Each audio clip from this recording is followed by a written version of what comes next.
Hi, I'm Daniel Fisher here at Sweetwater Sound, and today we're going to talk about key tracking. And key tracking is something you use all the time, even if you're unaware of it.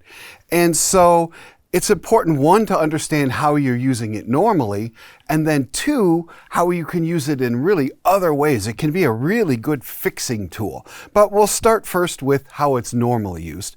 And that is, nobody thinks anything about the fact that you can play a different key and have a different note on every key. Okay, well, how is that actually happening? Well, the keyboard is going to the oscillator, but there's a percentage of the keyboard going to the oscillator, and it's this parameter called key track, and it's at 100%, which means it's being 100% tracking of the Western tuning 12-note scale that we like. But I could make it be a different percentage. So if I went to only say 50%, now I'm going to have to go 2 octaves before I get to an octave. Watch.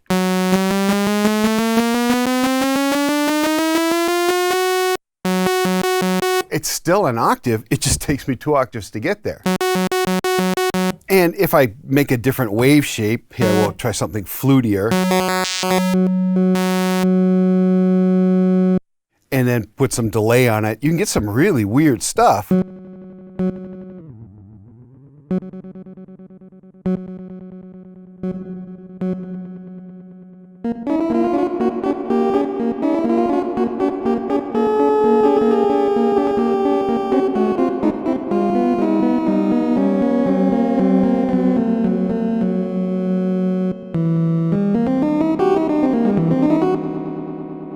And so changing key tracking on your oscillator is really a great way when you want something really different, not standard Western tuning. And that can definitely create a mood and a vibe.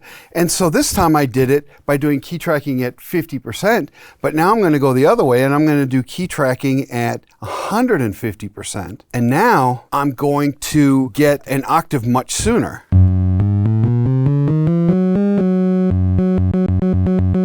And again, when I play, it's going to very much sound not Western tuning.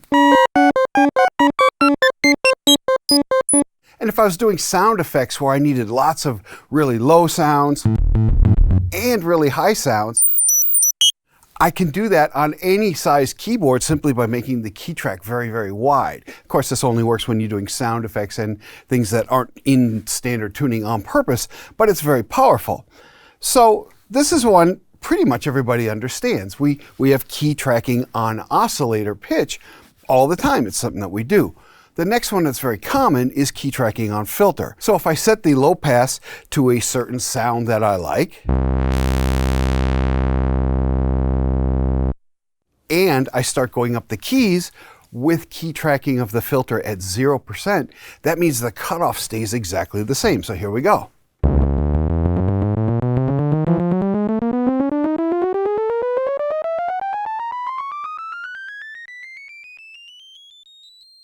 The note actually disappears because the cutoff frequency of the low pass is cutting off all of the fundamental frequencies that were going through this thing.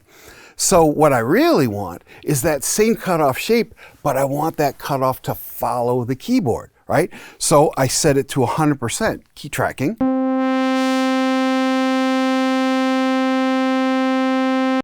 And now I'm going to have to reset the filter cutoff because we're changing how things are tracking. So every time you do one, you have to adjust the other. So now I go back to my cutoff and I get that tone that I want. And let's say I want kind of a weird nasally tone. So I'm going to make that.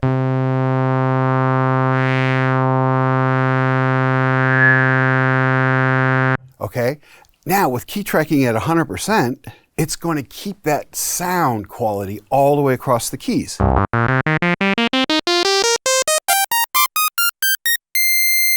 And I could do negative key tracking. So now I'm going to go negative 100%. And you're going to say, why would you want to do that? That's not natural. Well, now I'm not doing it to recreate a natural instrument or something like that. I'm doing it to fix a problem. So let's say that I get my cutoff set here the way I like it, but it gets too shrill at the top, like this. By making the key track negative, I'm actually going to be making the filter roll off more as I go higher, and it's just going to get very smooth. Watch this.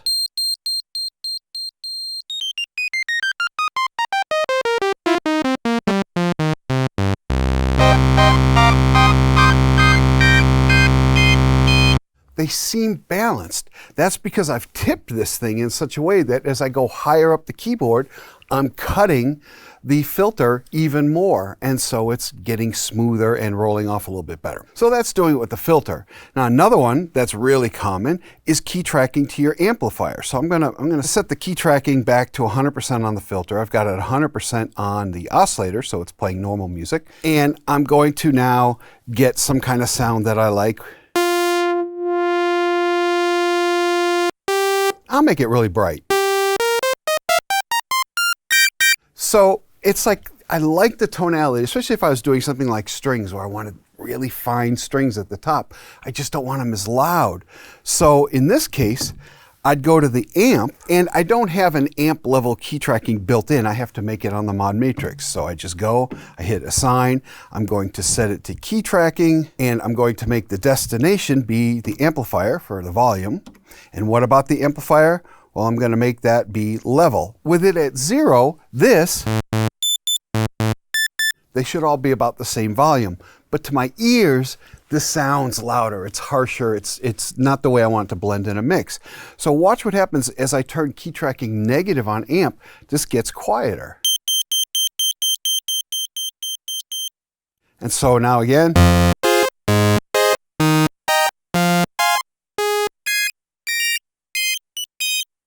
I can go even a little more.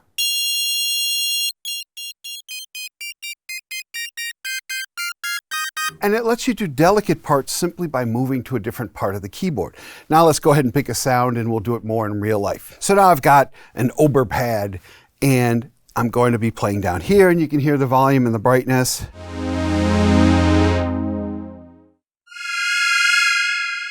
So let's say that I needed up here to be very delicate. So what I can do is go to my mod matrix,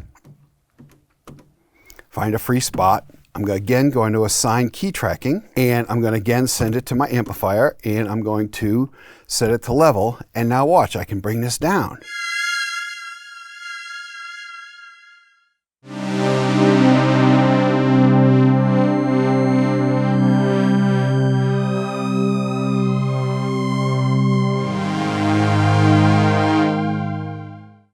And it is a great fixer of things to be able to roll off brightness at the top, to be able to lower the volume at the top. But here's the catch. Most key tracking simply choose the middle key as like your pivot point for a seesaw. And like a seesaw, if I make this end go down, this end is going up. So you kind of got to be careful, because if you cut too much down here and then you start going to the bass notes, they're going to be way too loud, because it's always going to move like this. So if you have one where you can set the middle point of that seesaw, if you move it way down here, it's not going to affect those notes very much, because it's like this, and it will affect the notes up here very strongly. Conversely, if you move the key point up here to center point, all of a sudden now you'll have very little effect up here and very, very dramatic effect down there. And so it's the kind of thing where every time you adjust the key tracking toward amplitude or toward filter or even toward pitch, you've now got to go and reset those values so that where you are in the middle sounds right, where you are at the bottom sounds right, and where you are at the top sounds right.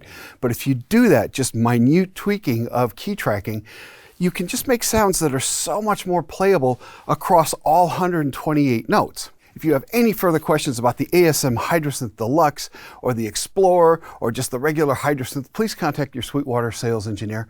My name is Daniel Fisher. Thank you very much for watching.